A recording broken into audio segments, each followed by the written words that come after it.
बिस्मिल्लाहिर्रहमानिर्रहीम।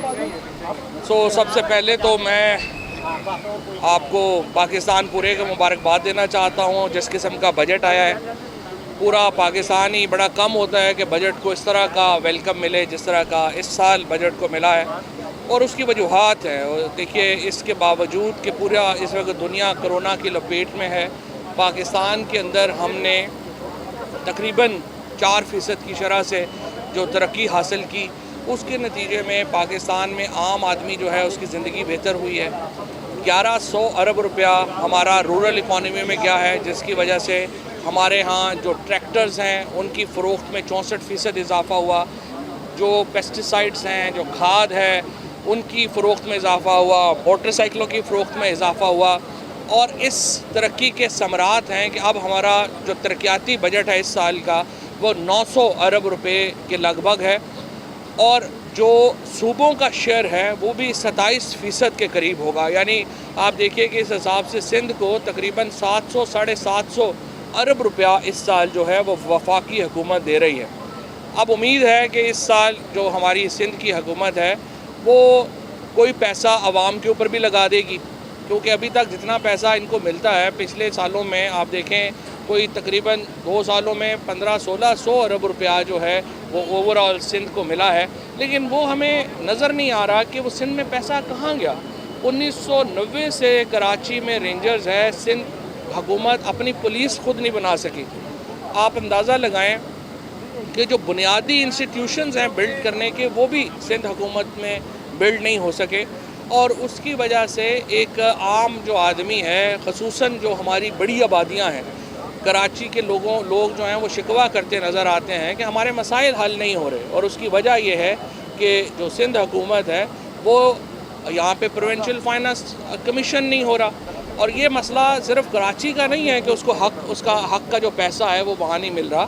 गोटकी को देखिए, गोटकी जो है वो सबसे ज़्यादा सिंध का जो एक पैसा, डायरेक्ट पैसा जो तेल और गैस की रॉयल्टी में आता है वो गोटकी बदीन की हिस्से में आता है, लेकिन आप उनकी हालत देख लीजिए।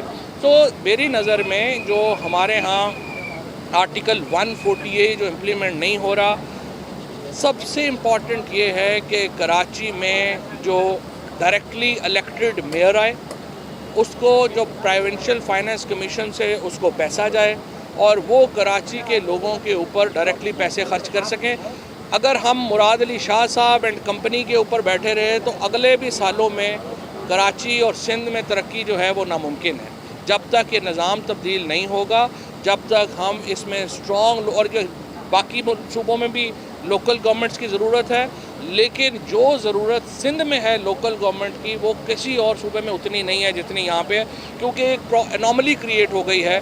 यहाँ पे बहुत बड़ा जो टैक्स का पैसा है वो कराची से, और कराची में हमारी ये जो तरक्की की शरह है जो 4% है, ये इस वक्त 4.5-5 को भी क्रॉस कर गई होती अगर सिंध में हुकूमत PTI की होती, क्योंकि कराची जब तक उस तरीके से उसको हम अपने मुआशी उस कहिए के पहिए के साथ कराची का पहिया नहीं जुड़ता, उस वक्त तक हमारी मईशत को वो ताकत नहीं मिल सकती जो मिलनी चाहिए। अनफॉर्चुनेटली, बदकिस्मती से कराची के ऊपर एक रिट्रोग्रेसिव गवर्नमेंट है, एक ऐसी हुकूमत है जिसकी पसमानदा सोच है, वही अपने हलके के लोगों को अदारों में लगा दो, उनका बेड़ा गर्क कर दो, वही हर काम का। आप देखिए कि जितनी इस वक्त स्कीमें जो हैं मुल्क के बाकी तमाम इलाकों में अप्रूव हो रही हैं, बड़ी कंस्ट्रक्शन के प्रोजेक्ट्स वहाँ पे आ रहे हैं, यहाँ पर कराची में कोई नई स्कीम मंजूर नहीं हो रही। इंडिविजुअल ठेकेदार यहाँ पे तंग है, हर जगह के ऊपर उसको पैसे देने पड़ते हैं। हमारा जो शहरी हैं वो तंग हैं, सुबह निकलते हैं सड़कें ख़राब हैं, प्रोविंशियल प्रॉब्लम है। ट्रैफिक लाइट्स काम नहीं कर रही, प्रोविंशियल प्रॉब्लम है। हॉस्पिटल सही नहीं है, प्रोविंशियल प्रॉब्लम है। स्कूलों में जो है प्रॉब्लम्स हैं, प्रोविंशियल प्रॉब्लम्स हैं। सो ये हमें ये मसाइल जो हैं इनका इदराक है, लेकिन इसकी निज़ाम की तब्दीली के लिए सही करनी पड़ेगी। मैं सुप्रीम कोर्ट से भी अपील करता हूँ कि आर्टिकल 148 को अप्लाई करें, और अगर आपने अप्लाई नहीं किया, जो आपकी आइनी ज़िम्मेदारी है सुप्रीम कोर्ट की कि वो आइन जो है वो लागू करे, तो ये जो सिंध है और कराची जो है यहाँ पे जो सिचुएशन है वो ख़राब होती है। ये बता दें, ये कहा गया कि वफाक जो है ईस्ट इंडिया कंपनी SIDCL का उन्होंने जिक्र किया कि उसको को तो फंड दे रहा है और हमें सूबाई हुकूमत को नहीं दे रहा। एक ये बात, दूसरा 162 अरब का पैकेज कहाँ गया? 1100 अरब रुपए का वादा वज़ीर आज़म ने किया, ग्रीन लाइन प्रोजेक्ट वहीं का वहीं पड़ा हुआ है। तो कराची पे कब वफाक भी साथ ये भी ले लीजिएगा फवाद साहब, K4 का मंसूबा वापडा के हैंड ओवर हो चुका है। कराची में पानी जो है वो 40% दस्तियाब है, 60% शहरियों को पीने का पानी दस्तियाब नहीं है। पीने का पानी दस्तियाब नहीं है, बुनियादी जिम्मेदारी पीने का पानी दस्तियाब करना जो है। हाँ, तो जो सातवां बदतरीन शहर हो गया है इकोनॉमिस्ट के लिए, और ज़ाहिर है कि उसके लिए हम मुराद अली शाह साहब को और इनकी पार्टी को ज़िम्मेदार ही ठहराएंगे। एक और इम्पॉर्टेंट बात जो बड़ी अनफॉर्चुनेट है, देखिए जुल्फ़िकार अली भुट्टो शहीद ने और बेनज़ीर भुट्टो शहीद ने वफाक की सियासत की थी। उन्होंने पाकिस्तान को कराची में कॉम्प्रेस जमातों के ख़िलाफ़ एक सीसा पलाई दीवार अगर बनी थी तो वो जुल्फ़िकार अली भुट्टो और बेनज़ीर भुट्टो थी। ये इंतहाई बदकिस्मती की बात है कि जब से ये पार्टी ज़रदारी साहबान के हाथ में गई है, उन्होंने इसको एक सिंधी कॉम्प्रेस पार्टी में पीपल्स पार्टी को तब्दील करने की कोशिश कर रहे हैं। एक महदूद सोच के साथ इंतहाई अफसोसनाक बयानात आते हैं कि पंजाब जो है, और वो बयान किसी लीडर की तरफ से नहीं आ रहा, खुद चेयरमैन पार्टी के कहते हैं पंजाब ने पानी चोरी कर लिया। पंजाब आपसे अलहदा नहीं है, पंजाब भी वफाक का है, सिंध भी वफाक का है। हम पहले पाकिस्तानी हैं, बाद में हम अपने अपने सूबों के हैं। सो अगर आप अपनी महदूद सोच रखेंगे, और आपको तो मैं गुजारिश करूँगा कि पहले जुल्फ़िकार अली भुट्टो और बेनज़ीर भुट्टो की सियासत से सबक सीखें। अगर आपने कॉम्प्रेस पार्टियों की सियासत करनी है तो वो तो यहाँ पे फिर पहले लाइन लगी हुई थी, पीपल्स पार्टी तो जगह ही ना बना सकती।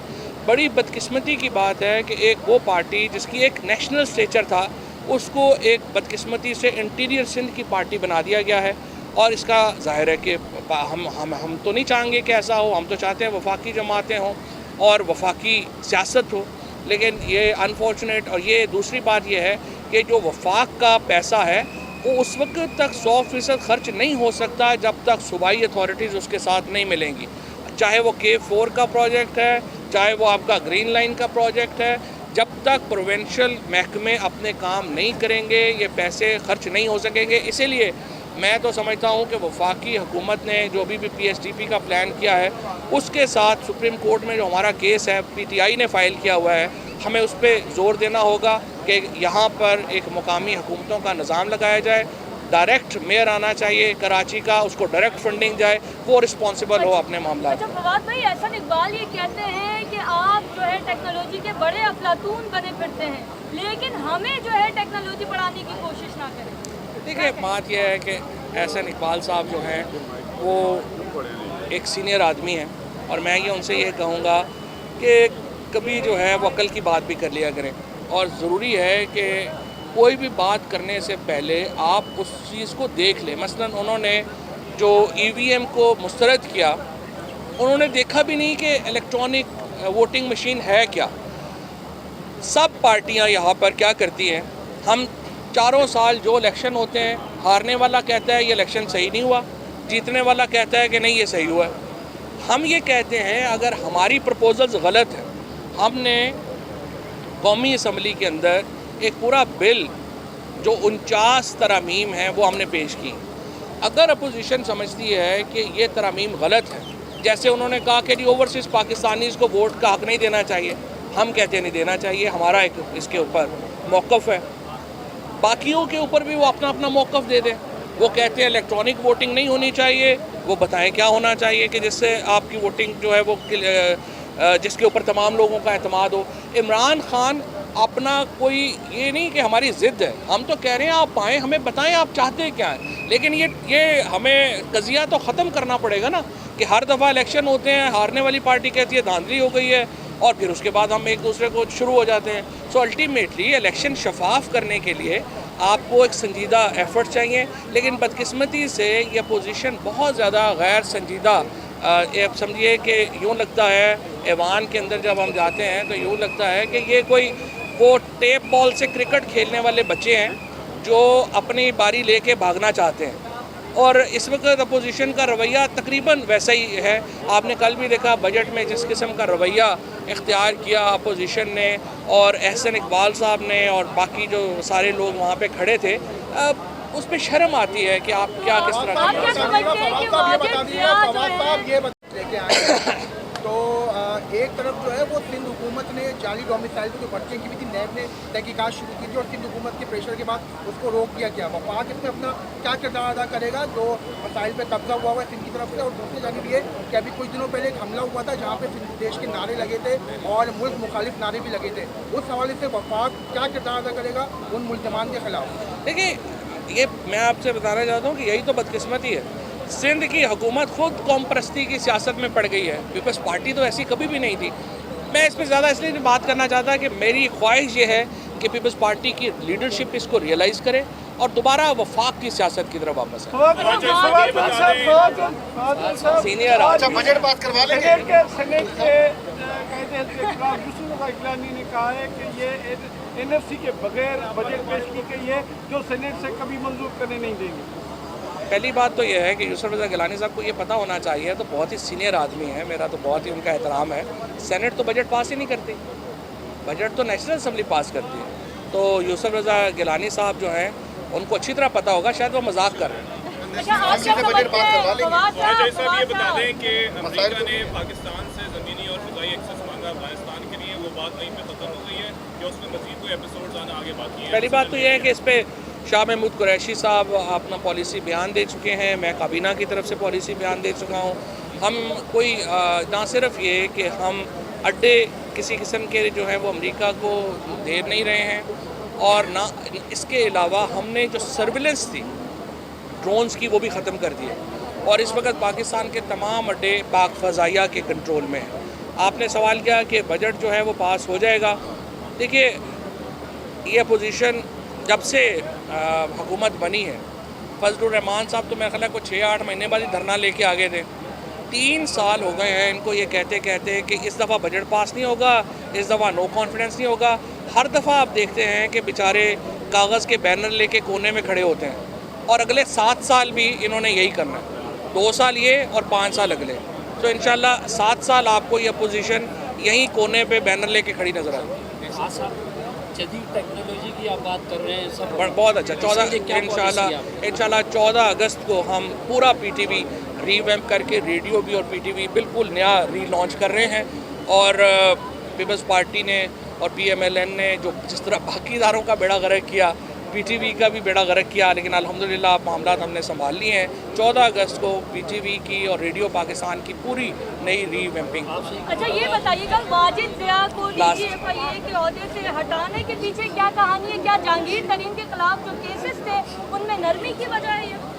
دیکھیے پہلی بات تو یہ ہے کہ سنال عباسی جو ہے وہ نئے DGFI آئے ہیں، اور جو آپ کراچی کے لوگ ہیں آپ تو ان کو اچھی طرح جانتے ہیں. I think is a very honourable officer, اور واجد ضیاء صاحب بھی بڑے آنریبل آفیسر تھے.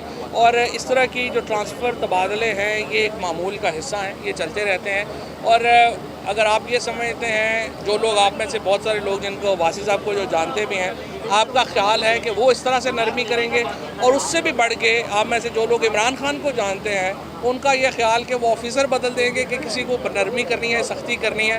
عمران خان ایسا کرنے والا نہیں ہے. بہت شکریہ. This is Pakistan Observer. For more latest news and informative videos, subscribe to our YouTube channel. Thank you.